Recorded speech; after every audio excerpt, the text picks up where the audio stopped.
সালের ছাত্র জনতার অভ্যুত্থানে যে হতাহতের ঘটনা ঘটছে সেগুলোতে যে মামলা হয়েছে তার ১০০টি পর্যালোচনা করেছে প্রথম আলো।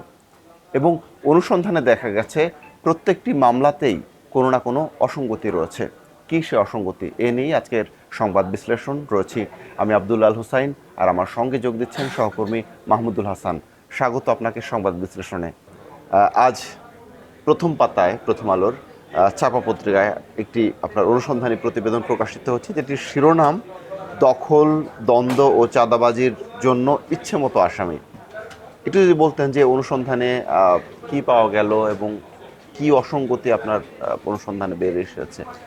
আমরা মূলত জুলাই গণ অভ্যুত্থানের সময় যে মামলাগুলো হয়েছে সেই মামলাগুলো নিয়ে মূলত আমরা কাজ করেছি। ১০০টি মামলা নিয়ে আমরা কাজ করেছি। কয়েক মাস ধরে আমাদের অনুসন্ধানটি হয়েছে এবং এই অনুসন্ধানটি করতে গিয়ে আমরা দেখেছি যে আগে যেটি হতো যে ঘটনা সত্য নয় মামলা হয়েছে, যেটিকে আমরা গায়েবী মামলা বলতাম। এখানে এসে এসে আমরা যেটি দেখেছি সেটি হচ্ছে যে ঘটনা সত্য, অনেক ক্ষেত্রে কিন্তু মামলাগুলো মিথ্যা। মামলার আসামিরা ভুলভাবে, কখনো উদ্দেশ্যপ্রণোদিতভাবে, কখনো শত্রুতা, বিরোধ, ব্যবসায়িক দ্বন্দ্ব, পেশাগত যে বিরোধ, সেসব জায়গা থেকে বিভিন্ন ব্যক্তিকে আসামিগুলো করা হয়েছে। এবং এখানে আমরা এই মামলার অনুসন্ধান করতে গিয়ে আমরা দেখেছি যে বিভিন্নভাবে অনেক ক্ষেত্রে পরিবারও জানে না, পরিবারের সঙ্গে যোগাযোগ নেই, যিনি শহীদ হয়েছেন অথবা যিনি আহত হয়েছেন সেই পরিবার জানে না, বাইরে থেকে অন্য কেউ এসে সেই মামলাগুলো করে দিয়েছে। এবং তারা সেখানে কখনো সচেতন নাগরিক পরিচয় দিয়েছে, কখনো তারা সেখানে আত্মীয় স্বজন পরিচয় দিয়েছে। এভাবে করে নানান যে অসঙ্গতিগুলো সেগুলো আমরা এই মামলার ক্ষেত্রে দেখলাম। এবং সবচেয়ে গুরুত্বপূর্ণ যেটি হলো যে এই মামলার আসামি সংখ্যা এত বেশি এবং সেখানে 400, 500, 600, 700 জন করে আসামি করা হয়েছে। এবং আসামি করার সময় আমরা দেখেছি যে একই শ্রেণীর মানুষ আসামি। ধরা যাক যে কোনো একটি ব্যবসা প্রতিষ্ঠানে, সেই প্রতিষ্ঠানের 10 জন শীর্ষ ব্যক্তি তারা সেখানে আসামি, অথবা সরকারি কোনো অফিসের সেখানে 10-15 জন শীর্ষ ব্যক্তি তারা সেখানে একযোগে সেখানে আসামি করা হয়েছে। একটি অ্যাসোসিয়েশন বা কোনো সংগঠন, সেটি ব্যবসায়িক সংগঠন, অন্য সংগঠন, সেই সংগঠনের সবাই কীভাবে আসামি করা হয়েছে, এভাবে একটি শ্রেণী ধরে ধরে যে আসামিগুলো করা হয়েছে। এবং আরেকটি ক্ষেত্রে আমরা এরকম দেখেছি যে একই ঘটনায় একই সময়ে 3টি মামলা হয়েছে, 4টি মামলা হয়েছে, বা এক ঘটনায় একাধিক মামলার ঘটনা ঘটেছে। মানে একই একই যেমন একটি হত্যাকাণ্ডের ঘটনায় এমন হয়েছে যে ঘটনা একটি, কিন্তু সেই ঘটনায় দেখা গেল যে যাত্রাবাড়ি থানায় একটি মামলা, ভাটারা থানায় একটি মামলা, নারায়ণগঞ্জের ফতুল্লাতে একটি মামলা। একটি ঘটনা এবং 3টি জায়গাতে মৃত্যু, যে ঘটনাস্থল, যে ব্যক্তির মৃত্যুর কথা বলা হচ্ছে তার ঘটনাস্থল 3টি জায়গাতেই দেখানো হচ্ছে। আবার আসামি করার ক্ষেত্রে আমরা এমন দেখেছি যে যখন কোনো ব্যক্তি আসামি হচ্ছেন তিনি একই সময়, যেমন 5ই অগাস্টের কোনো একটা ঘটনায় তিনি আসামি হয়েছেন, 5ই আগস্ট সকালবেলার ঢাকার মোহাম্মদপুর একটি ঘটনায় তিনি আসামি হয়েছেন, একই সময় তিনি যাত্রাবাড়ির একটি ঘটনায় আসামি হয়েছেন, আবার একই সময় দেখা গেছে যে উত্তর একটি ঘটনায় তিনি আসামি হয়েছেন। অর্থাৎ একই ব্যক্তি একই সময় একই দিনে তিনি 3টি জায়গার 3টি মামলা আসামি হয়েছেন, যেটি পুরোপুরি অবাস্তব, যেটি হওয়া সম্ভব নয়। এ ধরনের নানান অসঙ্গতি আমাদের চোখে এসেছে এবং অনুসন্ধান করতে গিয়ে আমরা পেয়েছি। এবং যখন আমরা কথা বলেছি তারা আমাদেরকে জানিয়েছেন যে এই যে মামলাগুলো করার ক্ষেত্রে কখনো কখনো এখানে অর্থের লেনদেন হয়েছে, কখনো কখনো সরাসরি বাদী, যেহেতু অনেক ক্ষেত্রে বাদীদের সঙ্গে প্রায় 32 জন বাদী 100 মামলার মধ্যে আমরা এরকম পেয়েছি যারা বলছেন যে এই আসামিদেরকে তারা চেনেন না। যখন আমরা জিজ্ঞেস করেছি যে আপনি 100টি মামলা নিয়ে কাজ করেছেন। 100টি মামলা নিয়ে আমরা কাজ করেছি এবং আমরা যখন জিজ্ঞেস করেছি যে আপনারা তাহলে এই যে বাদীদেরকে আপনি চেনেন না, তাহলে এই তিনি আসামি হলেন কিভাবে, তিনি সেটির কিন্তু কোনো ভালো উত্তর তিনি দিতে পারেননি এবং তিনি আসলে এটি পরিষ্কার করতে পারেননি যে তারা কীভাবে আসামি হয়েছে। কেউ কেউ বলেছেন যে আমি পরামর্শ করে করেছি, কেউ কেউ বলেছেন নামগুলো কেউ দিয়েছে। অর্থাৎ মামলাগুলো যখন হয়েছে তখনই মামলাগুলো এই জায়গাটিতে একটি বড় ধরনের আমরা দেখেছি যে অসঙ্গতি মামলা হওয়ার শুরুতেই আমরা দেখেছি, এবং যার ধারাবাহিকতায় পরবর্তীতে অসংখ্য মানুষ, হাজার হাজার মানুষ এই মামলার ধারা ভুক্তভোগী হয়েছে। এই যে ভুয়া কিংবা হয়রানিমূলক মামলাগুলো হয়েছে, এগুলোতে মানে কারা জড়িত? তো ক্ষেত্র বিশেষত্ব আপনি বললেন আত্মীয় স্বজন কিংবা এরা মামলা করেছে, কিন্তু এর বাহিরে আসলে নেপথ্যে কারা কাজ করেছে কিংবা মামলাগুলো করার ক্ষেত্রে আমরা দেখেছি যে বেশিরভাগ ক্ষেত্রেই, বিশেষ করে যারা রাজনৈতিক দলের, বিভিন্ন রাজনৈতিক দলের নেতাকর্মীদের সংশ্লিষ্টতা আমরা এখানে পেয়েছি, যারা 5 তারিখের পরে, বিশেষ করে যখন পুলিশ একটা ভঙ্গুর অবস্থায় ছিল, এই সময়গুলোতে এই মামলাগুলো সবচেয়ে বেশি হয়েছে। 2024 সালে 5ই আগস্টের পরের কথা আমি বলছি। সেখানে পুলিশের আবার হচ্ছে যে পুলিশের এক ধরনের সংশ্লিষ্টতা ছিল। কোথাও কোথাও দেখেছি এক শ্রেণীর অসাধু আইনজীবী তারাই কাজটি করেছেন। কোথাও কোথাও এমন আছে যে যাদের সঙ্গে যাদের পেশাগত বিরোধ আছে বা মামলাবাদ চক্রকে কাজে লাগিয়ে বিভিন্ন মামলাবাদ চক্র এখানে কাজ করেছে। সেই চক্রগুলো বেশিরভাগ ক্ষেত্রেই দেখা গেছে যে কাউকে এমন পেয়েছি যে একটি একই ব্যক্তি তিনি 14টি মামলায় গ্রেপ্তার হলেন এবং তার নাম, ঠিকানা, এনআইডি নম্বর এবং একইভাবে দেয়া হয়েছে, এবং যেখানে একটা নাম ভুল ছিল এবং সেই যে যতটুকু ভুল সেই ভুলটাই প্রত্যেকটা মামলায় একইভাবে দেয়া হয়েছে। অর্থাৎ বোঝা গেছে যে এর পেছনে কোনো একটি চক্র, যারা সংগঠিতভাবে সংঘবদ্ধভাবে যারা কাজটি করেছে, সেখানে পুলিশের যেমন এক ধরনের সম্পৃক্ততা আছে, রাজনৈতিক দলের নেতাকর্মীদের এক ধরনের সংশ্লিষ্টতা আমরা পেয়েছি, কোথাও কোথাও ভ্যাকসিনের অসাধু আইনজীবী তাদের আমরা সংশ্লিষ্টতা পেয়েছি। এভাবে না এক একটি মামলায় এক একটি চরিত্র আমরা দেখেছি যে যেখানে এই নেপথ্যে থেকে যারা কাজ করেছে। মূল উদ্দেশ্য দ্বন্দ্ব, চাঁদাবাজি, মূলত এইসব জায়গা থেকেই হয়েছে, যেমন আপনাকে দখল আমি করার একটি উদ্দেশ্যে। একটি ঘটনা বলি, যেমন একটি ঘটনা আমরা পেয়েছি মৌচাকের একটি ঘটনা, সেখানে ইসমাইল প্রধানিয়া নামে একজন ব্যক্তি, তিনি একটি মামলায় 109 দিন তিনি জেলে ছিলেন, এবং তিনি যখন জেলে ছিলেন তিনি জেলে ছিলেন ভাটারা থানার একটি মামলা, রিয়াজ হত্যা মামলা। তো রিয়াজ হত্যা মামলা নিয়ে আমরা যখন কাজ করেছি তখন আমরা দেখলাম যে রিয়াজ হত্যার ঘটনায় আরও দুটি মামলা হয়েছে, একটি যাত্রাবাড়িতে, একটি ফতুল্লা থানা।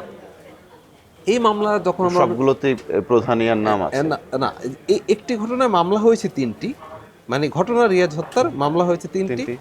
তৃতীয় মামলাটি হয়েছে ভাটারা থানায়, সেই মামলাতে গ্রেপ্তার হয়েছেন এই ইসমাইল হোসেন প্রধানিয়া, এবং ইসমাইল হোসেন প্রধানিয়া যখন গ্রেপ্তার হলেন তাকে পরিচয় দেওয়া হয়েছে তিনি যুবলীগের নেতা। পরবর্তীতে আমরা যুবলীগের সেখানকার থানার, মহানগর সকল কমিটির যে কাগজ আমরা সেটি দেখেছি, সেখানে ইসমাইল হোসেন প্রধানিয়ার কোথাও যুবলীগ হিসাবে তার নাম নেই। এভাবে বিভিন্ন ব্যক্তিকে তাদের নাম পরিচয় দিয়ে, আওয়ামী লীগের নেতা পরিচয় দিয়ে, নেতা বানিয়ে এভাবে তাদেরকে গ্রেপ্তার করা হয়েছে। এবং এক্ষেত্রে যে ঘটনাটি নিয়মিতভাবেই যেটি করা হয়েছে যে যেই পরিবার অনেক ক্ষেত্রে জানেই না যে তাদের স্বজনদের হত্যার ঘটনা এরকম একটি মামলা হয়েছে। এবং রিয়াজ হত্যার ঘটনা আমরা রিয়াজের যে স্ত্রী তার সঙ্গে আমরা কথা বলেছি, তিনি বলেছেন যে আমরা কিছুই জানি না, যে ব্যক্তি যে পরিচয় দিয়ে মামলা করেছেন তাকেও আমরা চিনি না। তিনি হয়তো এভাবে তিনি অভিযোগ পেয়েছেন, তার কাছে খবর এসেছে যে বিভিন্ন ব্যক্তি এই মামলাগুলো করে অর্থ আদায়ের জন্য, অর্থ আত্মসাতের জন্য এই মামলাগুলো তারা করেছে, এটি তিনি জানতে পেরেছেন। তো এইসব মামলায় স্বাভাবিকভাবে তো মানুষই ক্ষতিগ্রস্ত হয়েছে, মানে কিভাবে ক্ষতিগ্রস্ত হচ্ছে এই যে ভুয়া মামলা, এগুলোদের মানুষ কিভাবে ক্ষতিগ্রস্ত হচ্ছে? আপনি তো অনেকের সাথে কথা বলেছেন দেখুন, ভুক্তভোগী।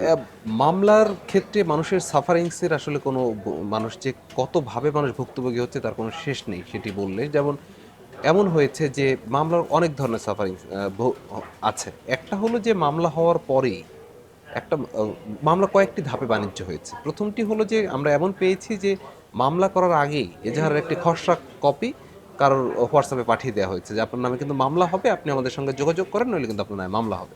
সেক্ষেত্রে তার থেকে তখন একটি টাকা নেওয়া হয়েছে। কারোর বিরুদ্ধে যখন মামলা হয়েছে, মামলা হওয়ার পরে বলা হয়েছে যে আমি হলফনামা দিয়ে বলে দিব যে আপনি হচ্ছে এই অভিযোগে জড়িত ছিলেন না, তা আপনি মামলা থেকে বেঁচে যেতে পারবেন। সেক্ষেত্রে সেখান থেকে তার থেকে টাকা নেওয়া হয়েছে। কখনো আমরা এমন দেখেছি যে তাকে গ্রেফতার করানোর জন্য টাকা দেওয়া হয়েছে। আবার এই ব্যক্তিদের বিরুদ্ধে যারা কাজ করেছেন, যারা মামলাগুলো দিয়েছেন, তারা মামলাগুলো দেওয়ার ক্ষেত্রে তারা সেখান থেকে টাকা নিয়েছেন। গ্রেপ্তার যখন হয়েছেন, যখন জামিন হয়েছে, যেন তিনি বের হতে না পারেন, আরেকটি মামলায় তাকে গ্রেপ্তার দেখানোর জন্য সেখান থেকে টাকা নেওয়া হয়েছে, সেখান থেকে বাণিজ্য হয়েছে। আবার বলা হয়েছে যে তিনি ছাড়া পাবেন, আমাদের কোনো আপত্তি থাকবে না, আমরা সেটি দেখব, সে কথা বলে টাকা নেওয়া হয়েছে। এটি হলো যে এক ধরনের চিত্র যে নানানভাবে, এবং পেশাগত যারা হচ্ছে বিভিন্ন পেশাজীবী শ্রেণী যারা আছেন তাদের কারো পদোন্নতি আটকে গেছে, যারা ব্যবসায়ী আছেন তাদের কারো ব্যবসায় ধস নেমেছে। যেমন আহমেদ ফুডসের একটি প্রসিদ্ধ নাম বাংলাদেশের ব্যবসায়, এবং সেখানে আমরা তাদেরকে দেখলাম যে আহমেদ ফুডসের যিনি ব্যবস্থাপক, যিনি এমডি, ব্যবস্থাপনা পরিচালক, তাকে এরকমই একটি মামলায় তাকে জেলে নেওয়া হয়েছে, এবং তিনি প্রায় 3 মাস তিনি জেলে ছিলেন। এবং জেল থেকে আসার পরে এবং তাদের ওই যে কারখানাটি, সেটির বেতন ভাতা বন্ধ হওয়ার মতো অবস্থা হয়েছে সেখানকার, এবং একটি পর্যায়ে গিয়ে তাদের যে মোট ব্যবসা সেখান থেকে কিছু অংশ বিক্রি করে কিন্তু শ্রমিকদের চালানো সেই জায়গাটি তাদের যেতে হয়েছে। এই জন্য নানা ধরনের মানে সাফারিংসের এটা নানা ধরনের, নানাভাবে মানুষ ভুক্তভোগী হয়েছে। এই যে অন্তর্বর্তী সরকারের সময় আমরা দেখেছি, তখন এটা নিয়ে আলোচনা হয়েছিল এবং বলা হয়েছিল যে তখন থেকে আসলে এই ধরনের অভিযোগগুলো উঠছিল এবং বলা হচ্ছিল যে যাচাই বাছাই ছাড়া, তদন্ত ছাড়া যাতে এই ধরনের মামলা না নেওয়া হয়। তারপরে এই ধরনের মামলার ঘটনা ঘটলো কিভাবে? দেখুন, যাচাই বাছাইয়ের ক্ষেত্রে এটি সরকারের পক্ষ থেকে বা পুলিশের পক্ষ থেকে বারবারই বলা হয়েছে যে তারা বলছেন যে যে কোনোভাবেই হোক যেন কোনো নিরীহ মানুষ তারা যেন ভুক্তভোগী না হন সেটি তারা দেখবেন। কিন্তু এরপরও কিন্তু আমরা সেই ধরনের হয়রানিগুলো আমরা দেখেছি।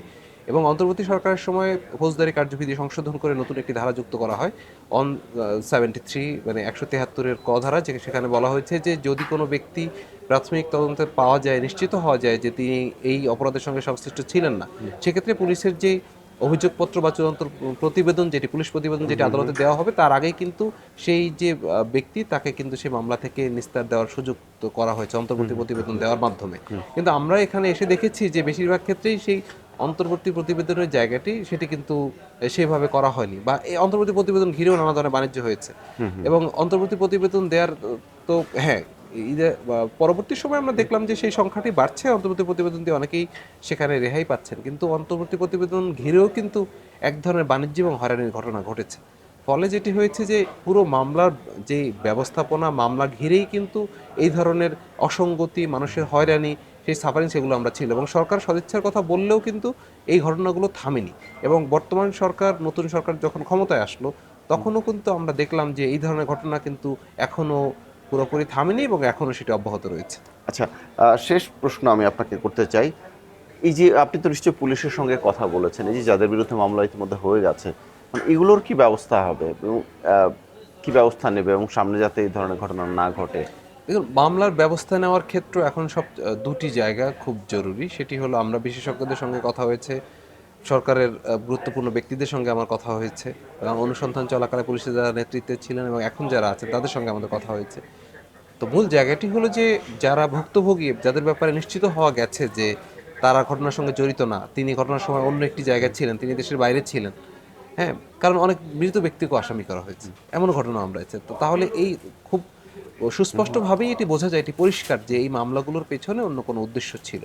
এবং একটি হলো যে শহীদদের স্বজনদের জায়গা থেকে তারা সবসময় বলেছেন যে আমরা ন্যায় বিচার চাই, আমরা স্বজন হত্যা, তাদের জন্য সেই ন্যায় বিচার নিশ্চিত করা, এবং তাদের জন্য ন্যায় বিচার নিশ্চিত করতে গেলে এইখানে যারা, যে মানুষগুলো হয়রানির শিকার হয়েছেন, ভুক্তভোগী হয়েছেন, তাদেরকে একটি হলো যে অন্তর্বর্তী প্রতিবেদনের মাধ্যমে তাদেরকে আপনি মামলা থেকে বাদ দেওয়া যেতে পারে, সেটি করা জরুরি। আরেকটি হলো যে মামলাগুলো সুষ্ঠু তদন্তের মাধ্যমে তাদেরকে, যারা মূল ঘটনার সাথে জড়িত, তাদের বিরুদ্ধে অভিযোগপত্র দেওয়া, এবং যারা যে সেখানে জড়িত ছিল না তাদেরকে সেখান থেকে বাদ দেওয়া, এটি যদি করা যেতে পারে, পাশাপাশি যে ঘটনার সাথে সম্পৃক্ততা নিশ্চিত হওয়ার আগে কাউকে গ্রেফতার না করা, সেটি নিশ্চিত করা সবচেয়ে জরুরি। এবং এই কাজটি করা গেলে হয়তো মানুষ এই জায়গা থেকে নিস্তার পাবে। অসংখ্য ধন্যবাদ আপনাকে সংবাদ বিশ্লেষণে অংশ নেওয়ার জন্য। আপনাকেও ধন্যবাদ। দর্শক, রাজনীতি, অর্থনীতি, অপরাধ সহ নানা বিষয়ে সংবাদ বিশ্লেষণ নিয়ে আমরা প্রতিদিনই আপনাদের সামনে হাজির হব। এতক্ষণ আমাদের সঙ্গে থাকার জন্য ধন্যবাদ। থাকুন ভালো সাথে, আলোর পথে।